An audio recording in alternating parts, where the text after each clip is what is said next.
Use ಇಲ್ಲದೆ ಇರೋದು ತರಳೆ ಇದಕ್ಕೆಲ್ಲ ವಿಡಿಯೋಗಳು ಮಾಡ್ತಾರೆ ಹಾಕ್ತಾರೆ.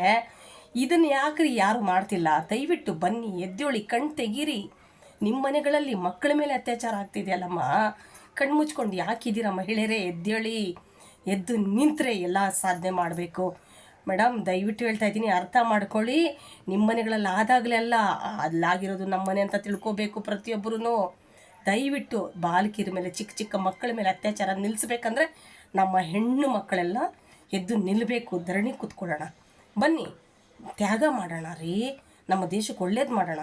ಅಟ್ಲೀಸ್ಟ್ ನಮ್ಮ ಕರ್ನಾಟಕದಲ್ಲಿ, ನಮ್ಮ ಬೆಂಗಳೂರಲ್ಲಿ ಇದನ್ನು ತಡೆಗಟ್ಟೋಣ. ದಯವಿಟ್ಟು ಎಲ್ಲರೂ ಬನ್ನಿ, ಅರ್ಥ ಮಾಡ್ಕೊಳ್ಳಿ. ನಾನು ಒಬ್ಳಿಗೋಸ್ಕರ ನಾನು ಹೇಳ್ತಿಲ್ಲ, ನನ್ನ ಮನೆ ಸೇಫ್ಟಿಗೋಸ್ಕರ ನಾನು ಹೇಳ್ತಿಲ್ಲ.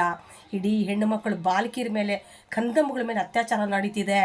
ಎಷ್ಟು ಇದು ದುರಂತ ಅಂತಂದರೆ ನಾಚಿಕೆ ಆಗುತ್ತೆ, ನೋವಾಗುತ್ತೆ, ಸಂಕಟ ಆಗುತ್ತೆ. ಯಾಕೆ ದೊಡ್ಡ ದೊಡ್ಡ ರಾಜಕಾರಣಿಗಳು ಕೂತ್ಕೊಂಡಿದ್ದೀರಾ, ಕಣ್ಣು ಮುಚ್ಕೊಂಡಿದ್ದೀರಾ? ಅದೇ ಸಿದ್ದರಾಮಯ್ಯನ ಮನೇಲಿ ನಡೆದಿದ್ರೆ ಸುಮ್ಮನೆ ಇರ್ತಿದ್ರಾ? ಹೇಳಿ.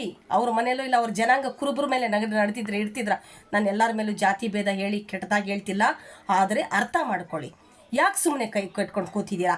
ಕಾನೂನಿನ ಯಾಕೆ ಜಾರಿಗೆ ತರಬಾರ್ದು? ಸರ್ಕಾರ ಇಳಿಸ್ರಿ ಕೆಳಗಡೆ. ಆಗತ್ತೆ ರೀ, ಯಾಕಾಗಲ್ಲ? ಚಿಕ್ಕ ಚಿಕ್ಕ ಕಂದಮ್ಮಗಳ ಮೇಲೆ ಭಯ ಆಗತ್ತೆ ರೀ. 6 ತಿಂಗಳ ಮಗು, 4 ತಿಂಗಳ ಮಗು, ಏನ್ರಿ ಇದೆ?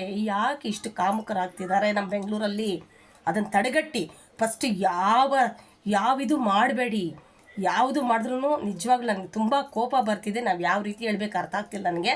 ಬೇರೆದೆಲ್ಲ ಬಿಡ್ರಿ, ಕನ್ನಡ ಇನ್ನೊಂದು ಓಡಾಡ್ತಿರಲ್ವಾ, ಓಡಾಡಬೇಡಿ ಅಂತ ನಾನು ಹೇಳ್ತಿಲ್ಲ. ಎಲ್ಲ ಮತ್ತು ಈಗ ಶಿವರಾಜ್ ಕುಮಾರ್ ಅವ್ರದ್ದು ಕಮಲ ಸಂಧು ಅದನ್ನೆಲ್ಲ ತಗೊಂಡು ಮೀಡಿಯಾಗಳಲ್ಲಿ ಚರ್ಚೆ ಮಾಡ್ತಿದ್ದೀರಲ್ಲ, ಅದು ಓಕೆನೇ, ತಪ್ಪು ಅಂತ ನಾನು ಹೇಳ್ತಿಲ್ಲ, ಕರೆಕ್ಟೇ. ಸೊ ಇದನ್ನು ಫಸ್ಟು ಮಾಡಿರಿ, ಫಸ್ಟ್ ಇದನ್ನು